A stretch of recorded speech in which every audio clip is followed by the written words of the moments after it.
नमस्कार दोस्तों, स्वागत है आपका भजन ज्ञान चैनल में।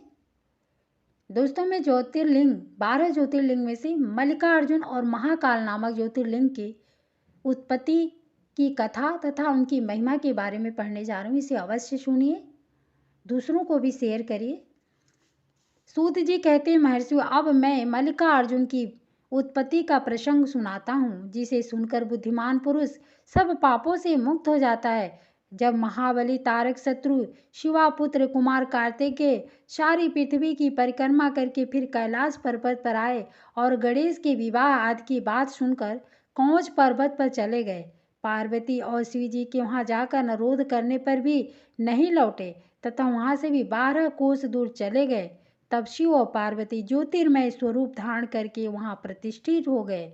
वे दोनों पुत्र स्नेह से आतुर हो पर्व के दिन अपने पुत्र कुमार को देखने के लिए उनके पास जाया करते हैं। अमावस्या के दिन भगवान शंकर स्वयं वहां जाते हैं और पूर्णमासी के दिन पार्वती जी निश्चय ही वहां पदार्पण करती हैं। उसी दिन से लेकर भगवान शिव का मल्लिकार्जुन नामक एक लिंग तीनों लोकों में प्रसिद्ध हुआ। उसमें पार्वती और शिव दोनों की ज्योतियां प्रतिष्ठित है। मल्लिका का अर्थ है पार्वती और अर्जुन शब्द शिव का वाचक है। उस शिवलिंग का जो दर्शन करता है वो समस्त पापों से मुक्त हो जाता है और संपूर्ण अभीष्ट को प्राप्त कर लेता है, इसमें संशय नहीं है। इस प्रकार मल्लिकार्जुन नामक द्वितीय ज्योतिर्लिंग का वर्णन किया गया, जो दर्शन मात्र से लोगों के लिए सब प्रकार का सुख देने वाला बताया गया है। ऋषियों ने कहा, प्रभु अब आप विशेष कृपा करके तीसरे ज्योतिर्लिंग का वर्णन कीजिए। सूत जी ने कहा, ब्राह्मणों मैं धन्य हूँ, कृतकृत हूँ जो आप श्रीमानों का संग मुझे प्राप्त हुआ। साधु पुरुषों का संग निश्चय ही धन्य है, अतः मैं अपना सौभाग्य समझकर पाप नाशनी परम पावनी दिव्य कथा का वर्णन करता हूँ। तुम लोग आदर पूर्वक सुनो। अवंती नाम से प्रसिद्ध एक रमणीय नगरी है, जो समस्त देहधारियों को मोक्ष प्रदान करने वाली है। वह भगवान शिव को बहुत ही प्रिय है, परम पुण्यमय और लोक पावनी है। उस पुरी में एक श्रेष्ठ ब्राह्मण रहते थे, जो शुभ कर्म पारायण, वेदों के स्वाध्याय में संलग्न तथा वैदिक कर्मों के अनुष्ठान में सदा तत्पर रहने वाले थे। वे घर में अग्नि की स्थापना करके प्रतिदिन अग्निहोत्र करते और शिव की पूजा में सदा तत्पर रहते थे। वे ब्राह्मण देवता प्रतिदिन पार्थिव शिवलिंग बनाकर उसकी पूजा किया करते थे। वेद प्रिय नामक वे ब्राह्मण देवता सम्यक ज्ञानार्जन में लगे रहते थे, इसलिए उन्होंने संपूर्ण कर्मों का फल पाकर वह सदगति प्राप्त कर ली, जो संतों को ही दुर्लभ होती है। उनके शिव पूजा परायण 4 तेजस्वी पुत्र थे, जो पिता माता से सद्गुणों में कम नहीं थे। उनके नाम थे देवप्रिय, प्रेमेधा, सुकृत और सुब्रत। उनके सुखदायक गुण वही सदा बढ़ने लगे। उनके कारण अवंती नगरी ब्रह्म तेज से परिपूर्ण हो गई थी।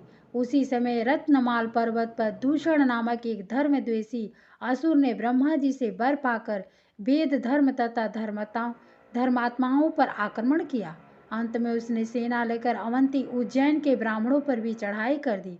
उसकी आज्ञा से 4 भयानक दैत्य चारों दिशाओं में प्रलय लागने के समान प्रकट हो गए, परंतु शिव विश्वासी ब्राह्मण बंधु उनसे डरे नहीं। जब नगर के ब्राह्मण बहुत घबरा गए, तब उन्होंने उनको आश्वासन देते हुए कहा, आप लोग भक्त वत्सल भगवान शंकर पर भरोसा रखें। यो कह शिवलिंग का पूजन करके वो भगवान शिव का ध्यान करने लगे।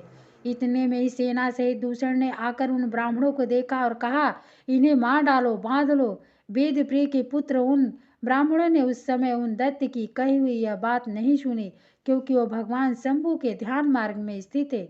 उस दुष्टात्मा दैत्य ने जो ही उन ब्राह्मणों को मारने की इच्छा की, तो ही उनके द्वारा पूजित पार्थिव शिवलिंग के स्थान में बड़ी भारी आवाज के साथ एक गड्ढा प्रकट हो गया। उस गड्ढे से तत्काल विकट रूपधारी भगवान शिव प्रकट हो गए, जो महाकाल नाम से विख्यात हुए। वे दुष्टों के विनाशक तथा सत्पुरुषों के आश्रयदाता हैं। उन्होंने उन दैत्यों से कहा, अरे खल, मैं तुझ जैसे दुष्टों के लिए महाकाल प्रकट हुआ हूँ, तुम इन ब्राह्मणों के निकट से दूर भाग जाओ।